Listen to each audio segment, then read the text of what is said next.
10 aktuelle Fragen von euch, 10 Antworten von mir und von der KI. Ich bin Martin Gärtler von forschenlernen.jetzt und antworte gern nicht nur beim Live-Meeting auf eure aktuellen Fragen. Jetzt also Frage 2. Wie werden Internetquellen zitiert? Null, im Prinzip nicht anders als Buchquellen oder andere Texte auch, nämlich mit eigenen Worten wiedergegeben, nicht wörtlich einbringen. Dann wäre unsere Eigenleistung nicht hinreichend. Das sogenannte indirekte Zitat ist seit langem Standard. Aber vielleicht meinten Sie damit etwas anderes. Die Form der Referenzierung, also den Kurzbeleg, den wir immer in Klammern im Text am Ende der fremden Quelle einsetzen oder nach alter Sitte an unseren Hochschulen in der Fußnote. Wie lautet nochmal der kurze Dreisatz für die Kurzbelege? Nachname, Jahreszahl, Seitenzahl. Nun haben wir bei einer Internetquelle womöglich nichts dergleichen. Keinen Nachnamen, weil kein Autor erkennbar ist, der den Text auf der Website geschrieben hatte.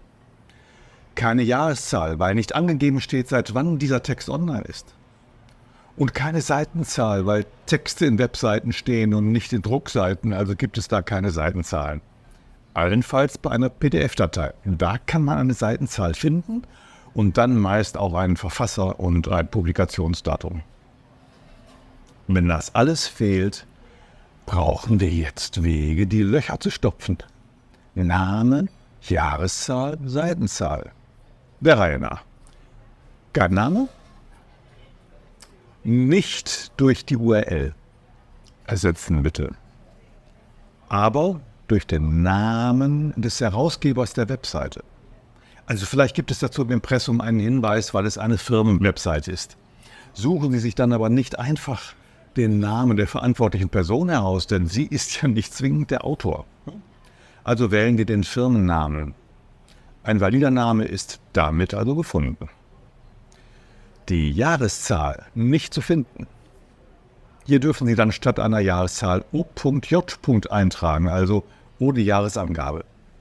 Nun haben wir schon 2 der 3 Angaben und die dritte entfällt, denn eine Seitenzahl gibt es ja nicht bei Webseiten. Das zum Kurzbeleg. Vergessen Sie bei den ausführlichen bibliografischen Angaben hinten im Quellenverzeichnis Ihrer wissenschaftlichen Arbeit nicht 3 weitere Dinge. Bei einem Buch hätten Sie da ja den Buchtitel einzutragen.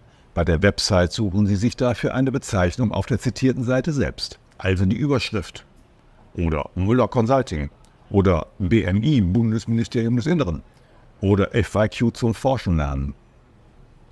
Damit hätten Sie eine erste Eintragung ermittelt. Die zweite tragen Sie gemäß der Formgebung von Internetquellen im Quellenverzeichnis die genaue URL der Seite ein, auf der das Zitat dann auch wiederzufinden wäre.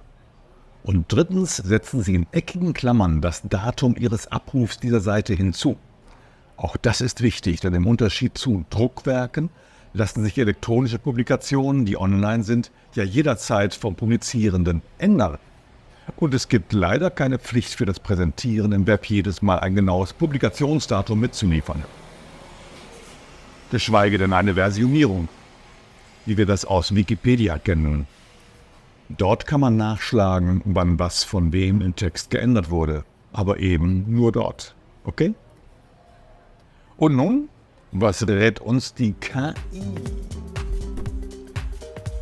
Autor, Titel, URL, in Klammern, falls relevant. Zugriffsdatum. Richtig, zumindest für die Kurzbelege, aber der Zusatz falls relevant ist falsch. Die URL gehört immer dazu. Jede Quelle muss beim Überprüfen ihrer Arbeit wiedergefunden werden können.